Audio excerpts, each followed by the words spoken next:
Као што гледате, Вице Заев ме тужи за нарушен чест и углед. Значи, Вице Заев ме тужи за нарушен чест и углед. Како што видовте внатре, денес не се појави на подготвителното рочиште, испрати адвокат. Јас решив да се бранам сам, затоа што сметам дека немам потреба од адвокати и од правна помош, затоа што тужбата е класичен нонсенс и е исклучително политички притисок.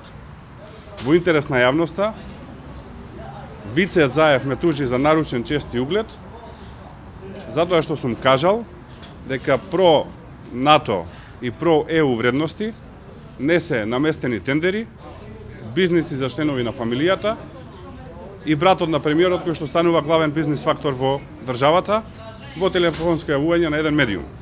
И сум кажал дека и во Брисел и во Вашингтон многу добро знаат дека тоа не се прозападни, про НАТО и про ЕУ вредности. Значи, ова е причината зашто го малтретираме судот, зашто се трошат средства, зашто се одзема и вашето време, зашто се одзема и моето време, но очигледно пораката е друга. Пораката на главниот бизнис фактор во државава, тогаш секој станува, сега е веќе станат, затоа што има поминато време, е до сите бизнисмени во државава да размислат дека ако може главниот бизнис фактор во државава да го тужи подпредседателот на ВМРО-ДПМН, вториот човек на опозицијата, што може да им се случи нив. Јас верувам во правниот систем на државата и на следното главно рочиште ќе ги видите и доказите кои што ги имам приложено. И соодветно на тоа очекувам да судот го отфрли ова тужбено барање, односно да не ја прифати тужбата, а во однос на притисоците од власта повикувам да престанат затоа што ова е една лоша практика која што не сме да продолжи да се случува.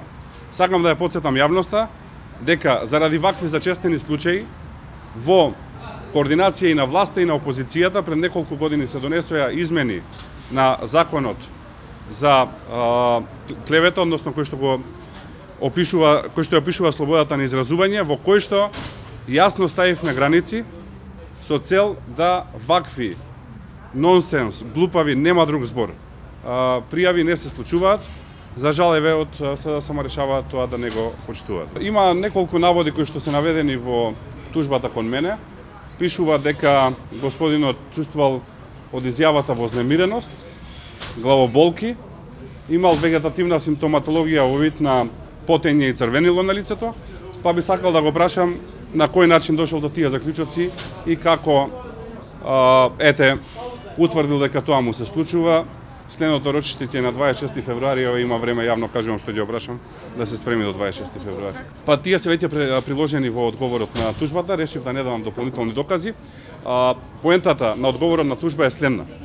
Она што јас сум го кажал во својство на подпредседател на политичка партија, опозициона, која што има право да ја напаѓа работата на владата и има право да искажува своји мислења за начин на работа на владата. Врз основа на бројни написи во медиуми, имам наведено преку 40 написи во медиуми во одговорот на тужба, сум стекнал впечаток дека братот на премиерот станува главен бизнис фактор во државата. И само да одговорам, и на тоа има два начини да се одговори. Или да потврдат, или да излезат да демантираат, а не да ги малтретираме сите овде да доаѓаат на суд. Затоа што сметам дека не треба да трошам лични средства, ова е еден бесмислен предмет, сметам дека имам доволно правно знаење да сам се одбранам. Се работи за еден апсолутен нонсенс, во кој што не мислам дека ми треба правна помош. Очекувам на следно рочиште и повеќе од еден адвокат да се појават на другата страна. Што ја ви кажам, ако му дошло на Вице Заев до 30.000 денари, со здравје нека ја троши.